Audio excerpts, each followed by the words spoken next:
estamos en este video vamos a continuar viendo lo que nos resta de la unidad 1, naturaleza del gen y el genoma. En la última clase vimos que cuando sabemos que dos genes están ligados, o sea que están en el mismo cromosoma, podemos utilizar las proporciones de recombinantes, o sea la proporción de individuos que no presentan el patrón ligado esperado, para calcular las distancias entre los genes en el cromosoma, y que estas distancias se miden por unas medidas que son proporcionales a la centésima parte de la longitud completa del cromosoma y se denominan centimorgans. Como en los humanos es bastante difícil que midamos estas frecuencias porque necesitaríamos muchos individuos a los que los pudiéramos cuantificar las características que estamos buscando, los polimorfismos de ADN se utilizan actualmente o se han utilizado para mapear mutaciones en humanos. Esto es utilizando ya técnicas de biología molecular y específicamente las tecnologías de ADN recombinantes, gracias a los cuales ya existen muchos marcadores de ADN disponibles. El ADN recombinante es una molécula de ADN formada por fragmentos de distintos orígenes. Estos fragmentos se pueden producir utilizando enzimas de restricción, que son enzimas de origen bacteriano que normalmente les sirven a las bacterias para degradar ADN de otros organismos, pues también se pueden utilizar para cortar en sitios receptores específicos, y después los fragmentos se vuelven a unir utilizando ADN ligasas, que son las enzimas que normalmente unen los fragmentos de ADN cuando hay algún rompimiento o se tienen que unir nuevamente por alguna razón. Uno de los primeros tipos de marcadores de ADN que se han usado comúnmente es el polimorfismo de longitud del fragmento de restricción, por sus siglas en inglés RFLP. Estos RFLP son variaciones entre individuos en la longitud de estos fragmentos de restricción, producidos por regiones idénticas del genoma. Un fragmento de restricción sería el fragmento que queda luego que es cortado por una enzima de restricción. Acá lo que veríamos es que individuos ligeramente distintos o que varían en sus características genéticas podrían tener estos mismos fragmentos que se encuentran entre los sitios de unión de las enzimas de restricción de distintos largos. Y esto es lo que se va a revelar en los análisis moleculares. En esta fotografía podemos observar un gel donde se han corrido muestras de diferentes individuos.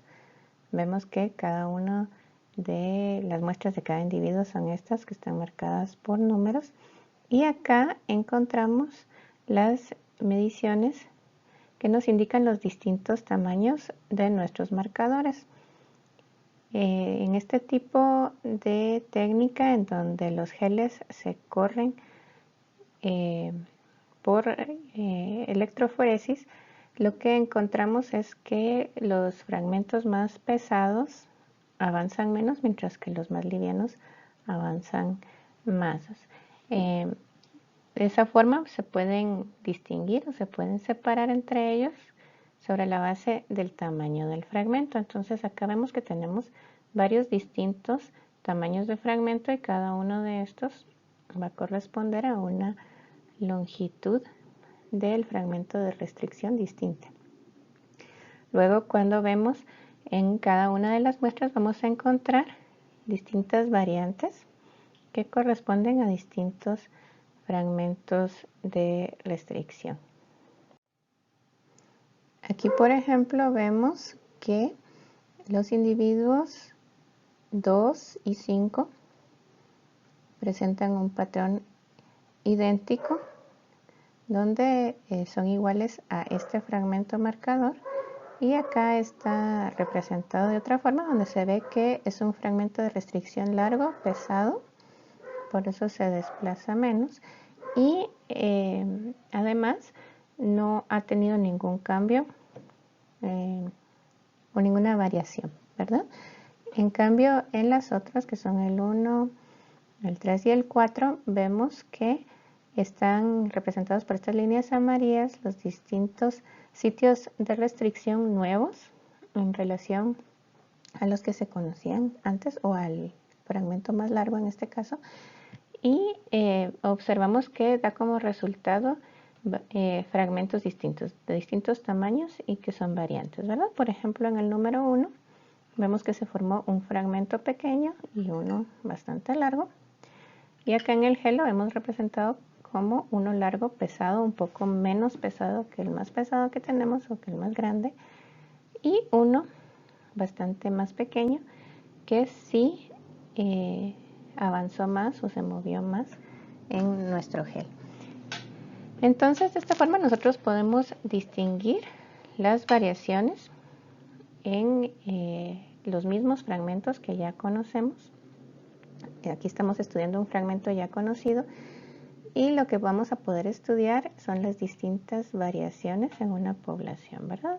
Viendo cómo es que esto se manifiesta o cómo se muestra utilizando material genético de distintos individuos.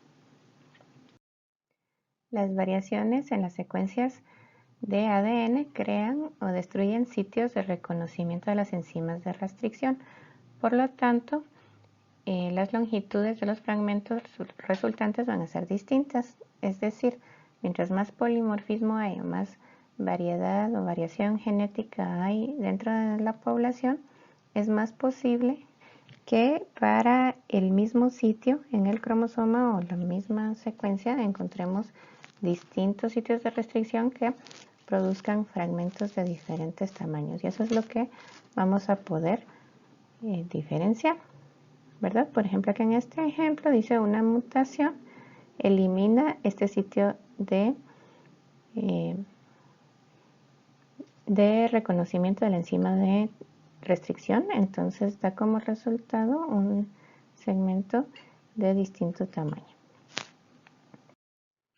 Entonces, estos cambios en la estructura del ADN se pueden utilizar como marcadores moleculares, de la misma forma que se utilizaban los marcadores fenotípicos que ya habíamos visto, ¿verdad? Acá en este ejemplo, ustedes lo pueden analizar despacio, se utilizan tanto marcadores fenotípicos como marcadores genéticos utilizando enzimas de restricción, y de esta forma logran obtener más información. Otros tipos de mutaciones o de variaciones que nos pueden servir para analizar las diferencias entre una población o detectar defectos genéticos, por ejemplo, son las anormalidades cromosómicas, y estas se pueden detectar utilizando análisis de bandas. Estas técnicas lo que utilizan son algunas técnicas específicas de microscopía que permiten que se identifiquen bandas en los cromosomas que se pueden observar de distintos colores. Entonces, a partir de esto es posible identificar secuencias que son distintas, ¿verdad? Por ejemplo, en este caso tenemos aquí el cromosoma normal y tenemos otras variantes, y las bandas que están coloreadas son las que permiten identificar los cambios, ¿verdad?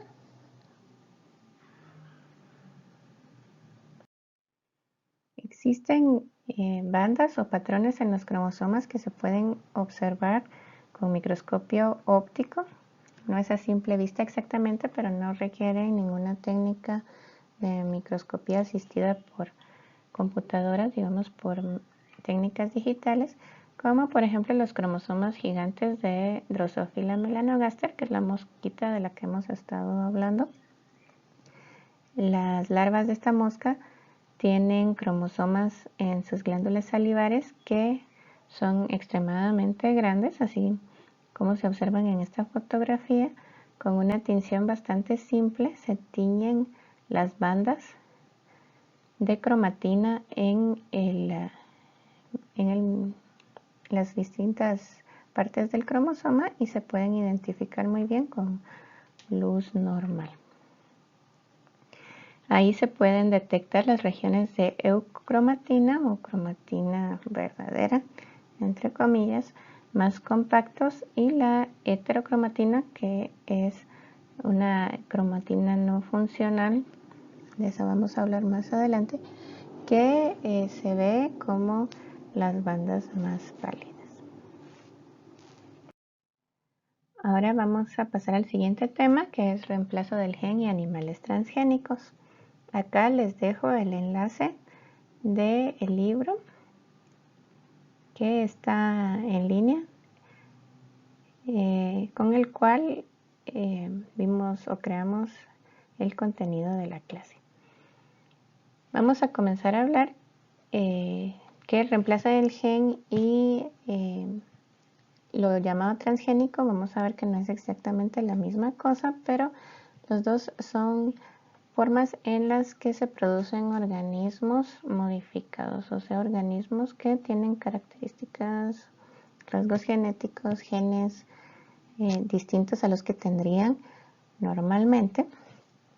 Les puse acá de ejemplo unos gatos que son modelos animales, que son gatos a los que se les ha insertado unos genes que originalmente son de las medusas, que las medusas son fluorescentes y a veces bioluminiscentes, para producir estos gatos que son gatos fluorescentes básicamente, ¿verdad?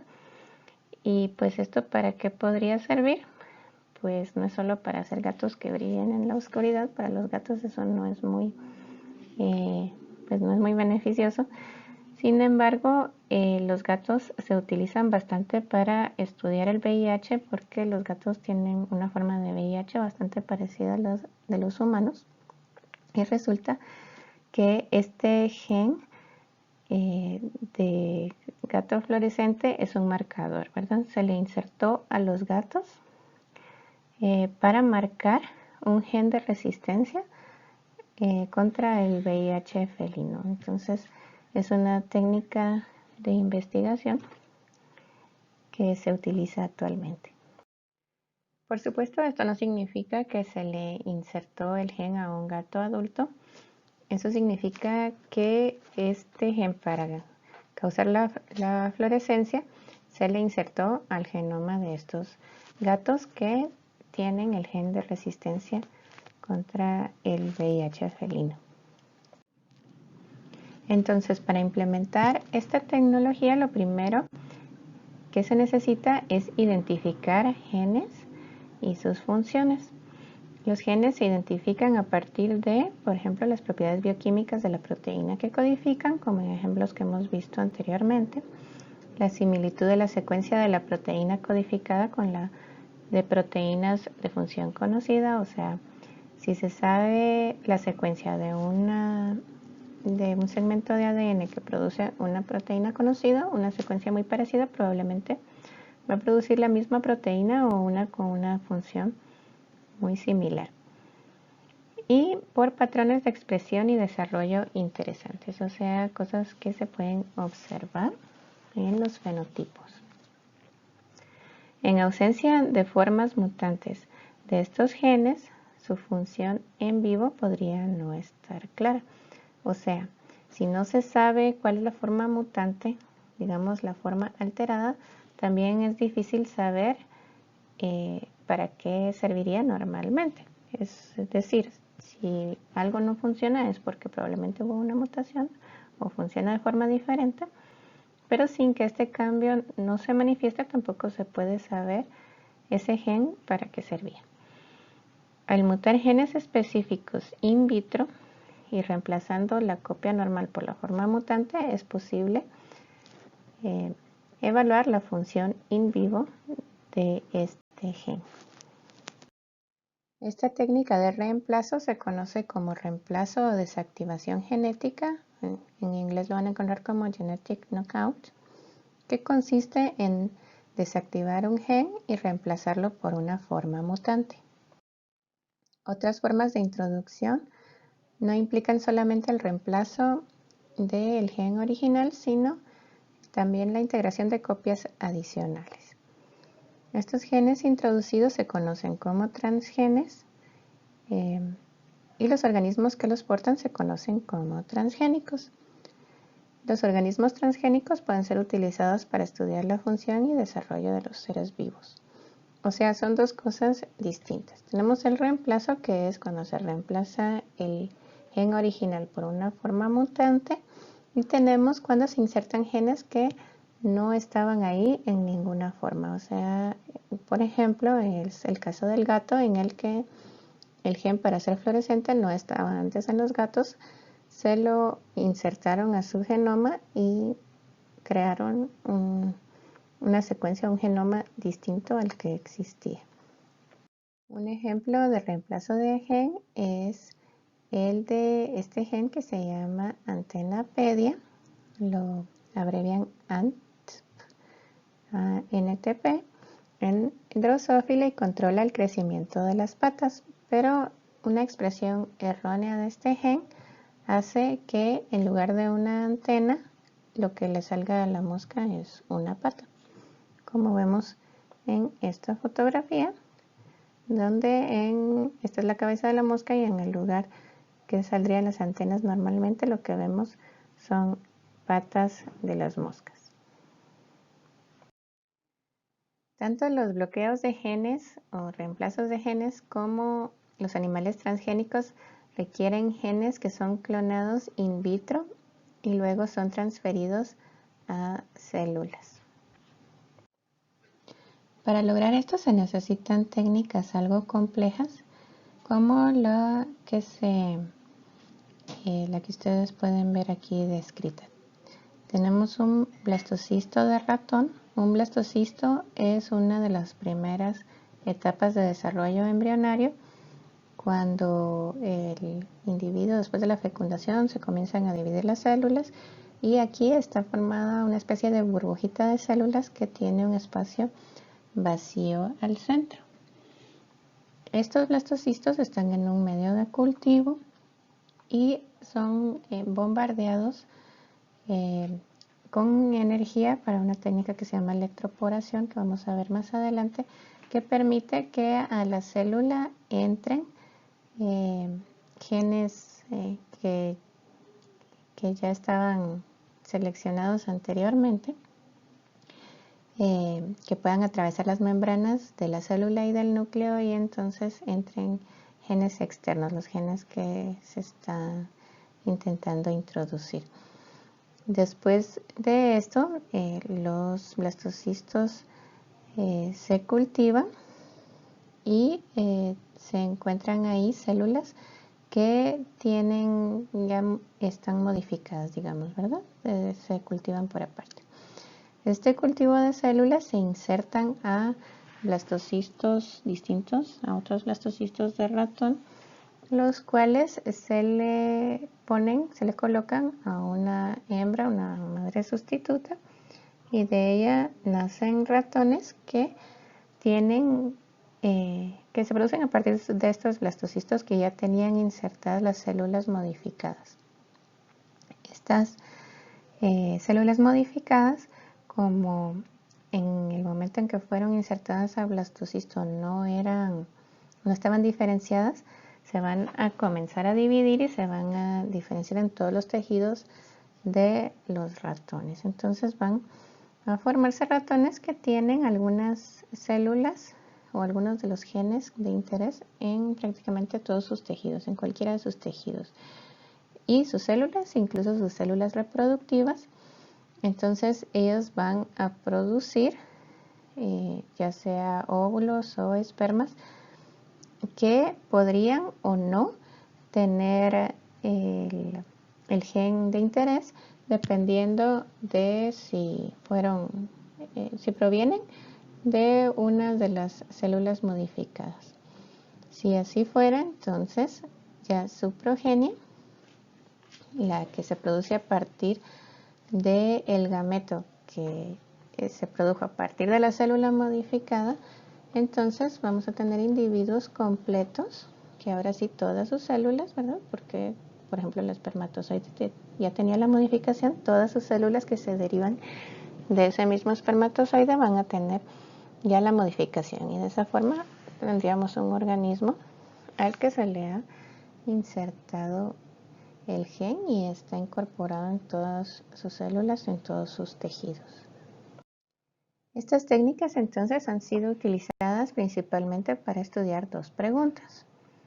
Una es, ¿cuál es la relación entre la estructura de una proteína particular y su función biológica?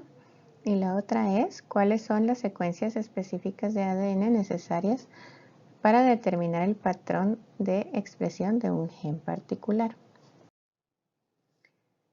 Aquí lo necesario entonces es inducir mutaciones específicas, no al azar como lo que habíamos visto en la selección de mutantes, ¿verdad? Que solo se exponen al mutágeno y entonces puede ocurrir cualquier mutación y solo esperamos a que aparezca la que estamos buscando. Acá se inducen mutaciones específicas y la forma más común es el uso de oligonucleótidos como mutágenos. Oligonucleótidos son secuencias ya sea de ADN o de ARN, formados por pocos pares de bases. El prefijo oligo significa unos pocos. Entonces, estas son secuencias de 50 pares de bases o menos, que son específicas e incluso pueden sintetizarse químicamente, o sea, se pueden diseñar de cero. Esto permite que las mutagénesis mediadas por oligonucleótidos pueden llegar a ser muy precisas. Acá les dejo también el enlace de la lectura sobre este tema.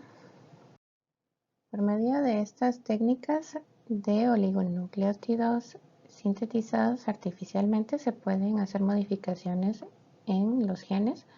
Por ejemplo, acá tenemos un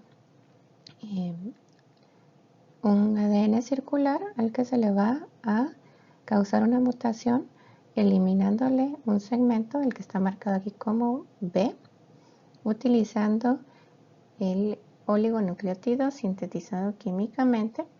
Lo que se va a hacer es provocar una hibridización que se va a unir a estos sitios A y C, obligando a que se forme este pequeño bucle, porque tiene los segmentos complementarios de A y de C, por eso se llama prima y C prima, pero no de B.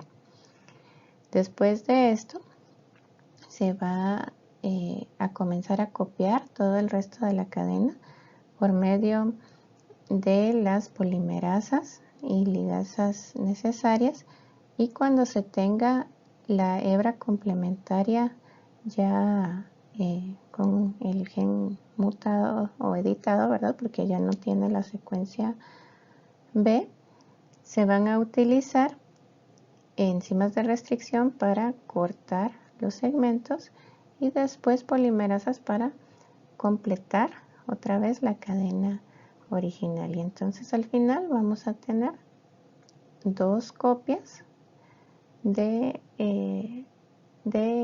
ADN circular modificado.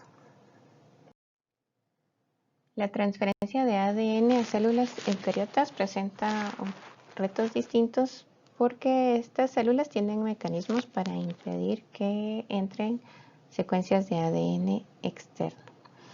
Tanto en la desactivación de genes como en la creación de transgénicos es necesario transferir el ADN a una célula nueva, una célula que no lo tenía o tenía una versión distinta. Y la introducción de este ADN exógeno, o sea que no estaba originalmente en la célula, se llama transformación.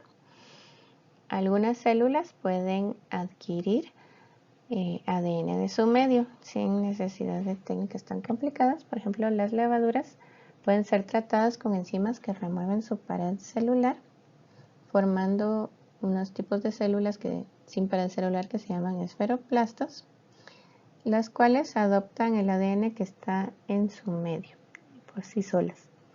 Este método también se ha utilizado con células de plantas. Con las células animales se utilizan otros métodos. Ellas también podrían incorporar ADN directamente si se les trata primero con iones de calcio, o también se puede hacer electroporación, que es lo que se hizo en el ejemplo que les mostré hace un momento de los ratones. Este método consiste en permeabilizar temporalmente las células al someterlas a choques eléctricos de varios miles de voltios.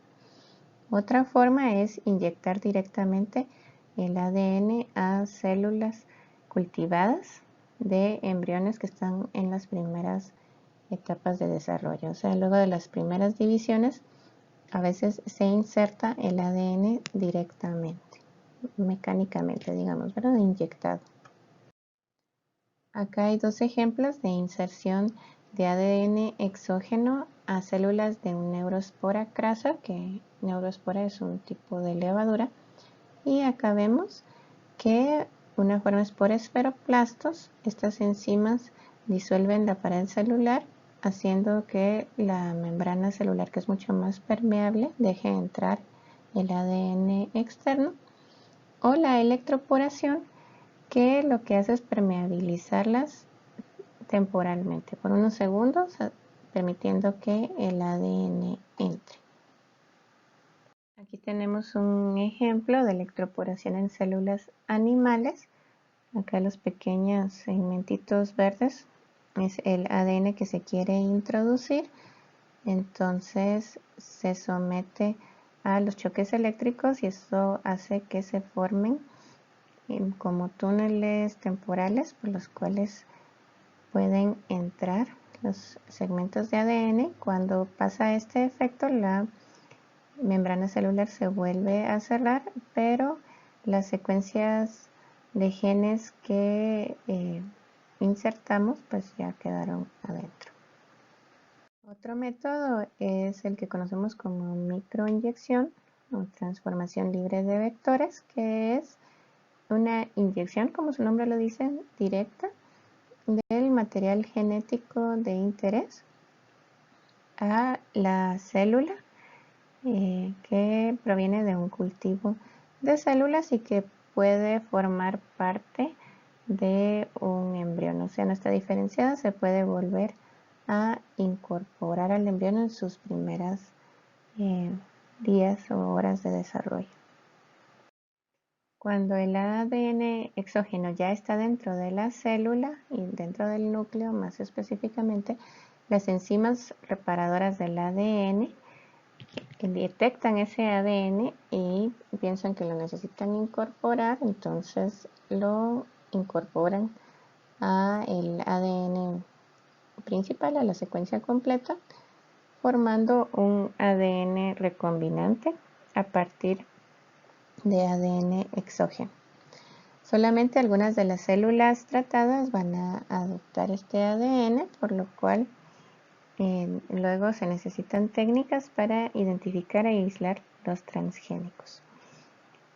Una de las formas es utilizando marcadores, como podría ser, por ejemplo, un factor de resistencia a una droga o el gen generador de gatos fosforescentes, como les mostré en el ejemplo al principio, ¿verdad? El gen que interesaba era el gen de resistencia al VIH, sin embargo, la fluorescencia era el marcador que iba a permitir saber qué gatos lo habían incorporado a su genoma o cuáles de los gatos producidos ya lo tenían incorporado a su genoma.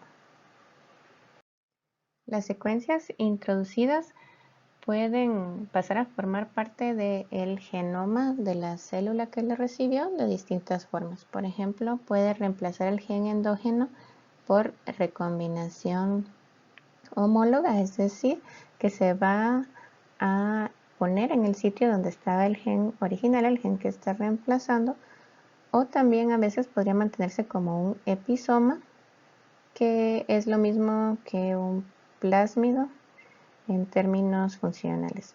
Si se recuerdan, los plásmidos son los pequeños como mini cromosomas bacterianos que tienen algunos factores específicos, ¿verdad? Esos son bastante utilizados también en biotecnología porque por ser pequeños, pues dan bastantes opciones de cosas que se pueden hacer con ellos.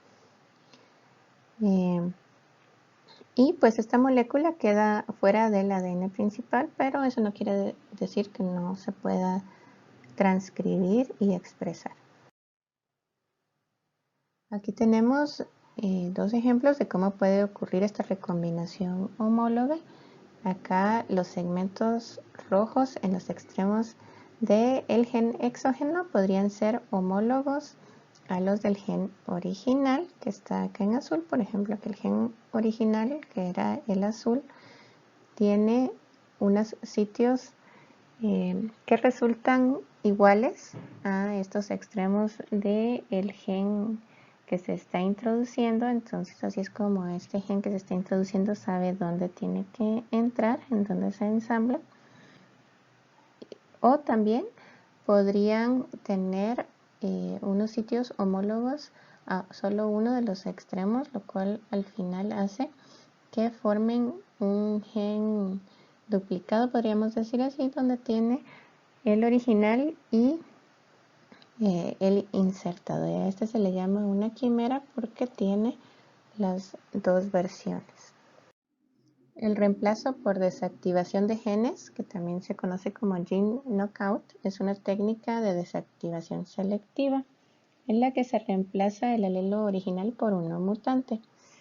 Esta técnica se puede utilizar para distintas cosas como dilucidar cómo ocurren procesos celulares básicos, evaluar el papel de proteínas identificadas de las cuales se conoce secuencia de ADN pero no su función, o en modelos animales.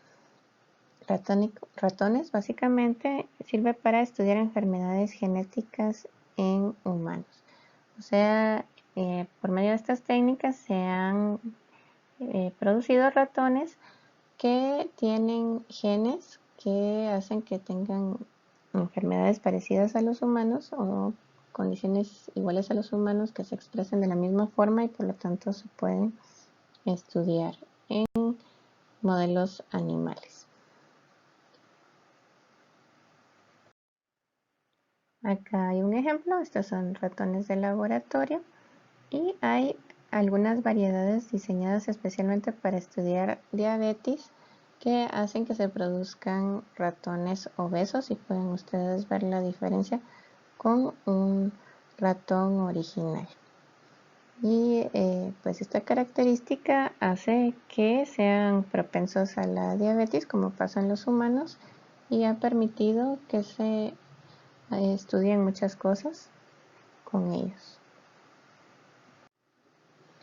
Las levaduras, como están acá representadas, también son modelos que se han utilizado para diferentes usos y se han podido modificar utilizando esta técnica de reemplazo o de desactivación de genes.